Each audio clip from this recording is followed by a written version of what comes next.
రేపు Gujarat versus RCB అటు Chinnaswamy match ఉంది కదా. సో ఈ ప్లేయర్ డేటా అంతా చిన్నస్వామి స్టేడియంలో ఆర్సీబీ ప్లేయర్స్ ఎలా పర్ఫామ్ చేశారు అనేది ఇక్కడ ఉంది data. RCB players against Gujarat ఎట్లా పర్ఫామ్ చేశారు అనేది డేటా ఇక్కడ ఉంది.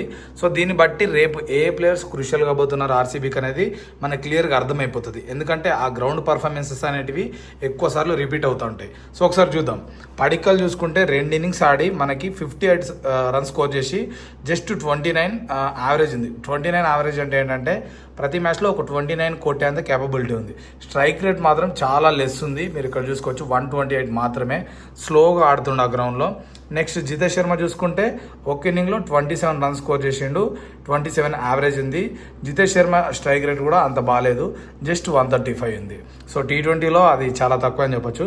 Next coming to Krunal Pandya చూసుకుంటే 5 ఇన్నింగ్స్లో 35 యావరేజ్ ఉంది. సో ఈ యావరేజ్ ఒకటైతే మంచిగా ఉంది కృణాల్ పాండ్యాకి బ్యాటింగ్లో. బట్ స్ట్రైక్ రేట్ మాత్రం మనకి తక్కువే ఉంది, 127. బట్ డీసెంట్గా ఒక 35 రన్స్ అయితే కొడుతున్నాడు ప్రతి మ్యాచ్. లివింగ్స్టోన్ చూసుకుంటే మనకి లివింగ్స్టోన్ 2 ఇన్నింగ్స్లో 28 యావరేజ్ ఉంది. లివింగ్స్టోన్ కూడా భారీ హిట్టర్, బట్ ఇక్కడ చూసుకుంటే స్ట్రైక్ రేట్ చాలా తక్కువ ఉంది. నెక్స్ట్ కమింగ్ టు సాల్ట్, ఒక ఇన్నింగ్స్లో 30 రన్స్ స్కోర్ చేసి 30 యావరేజ్ ఉంది. సో ఫిల్ సాల్ట్ది కూడా అంత బాగా ఏం లేదు strike rate.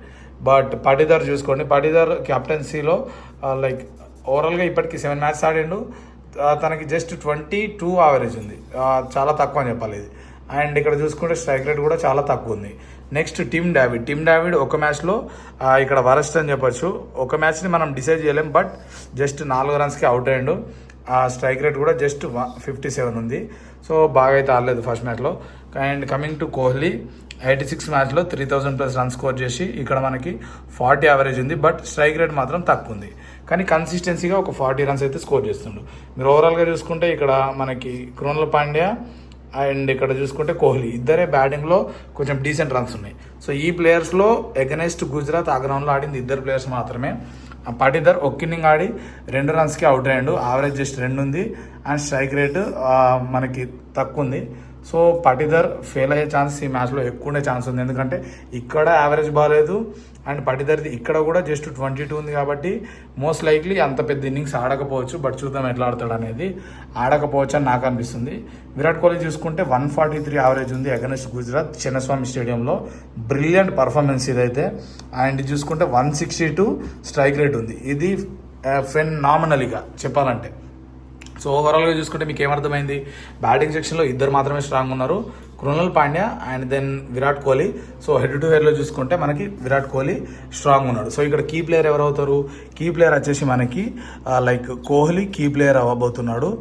Only batting section నుండి ఒక్క కీ ప్లేయర్ విరాట్ కోహ్లీ లానే మాత్రం కనిపిస్తున్నాడు. మిగతా వాళ్ళందరూ కూడా అంతంత యావరేజెస్ మాత్రమే ఉన్నాయి. సో ఈ మ్యాచ్లో ఆర్సీబీ అనేది కొంచెం కష్టపడితేనే మ్యాచ్ గెలిచే ఛాన్స్ ఉంటుంది. సో యావరేజెస్ అనేటివి అందరి 30-20s అట్లనే ఉన్నాయి. సో బెటర్ యావరేజెస్ ఎవరికి లేవు ఎగనెస్ట్. సో ఇది ఆర్సీబీ బ్యాటర్స్ చెన్నై గ్రౌండ్లో ఎట్లా చిన్నస్వామి స్టేడియంలో వాళ్ళ పర్ఫార్మెన్సెస్ ఎట్లున్నాయి, ఎగనెస్ట్ గుజరాత్ ఎట్లున్నాయి. సో కీ ప్లేయర్ మనకి కోహ్లీ కాబోతున్నాడు. అండ్ ఇక్కడ చూసుకుంటే కృణాల్ పాండ్యా కూడా కొంచెం బ్యాటింగ్లో హెల్ప్ చేసే ఛాన్స్ ఉంది ఈ మ్యాచ్లో. Then coming to Phil Salt, వీళ్ళందరూ కూడా ఒకటే మ్యాచ్ ఆడారు. సో మనం ఒక మ్యాచ్తో డిసైడ్ చేయలేం.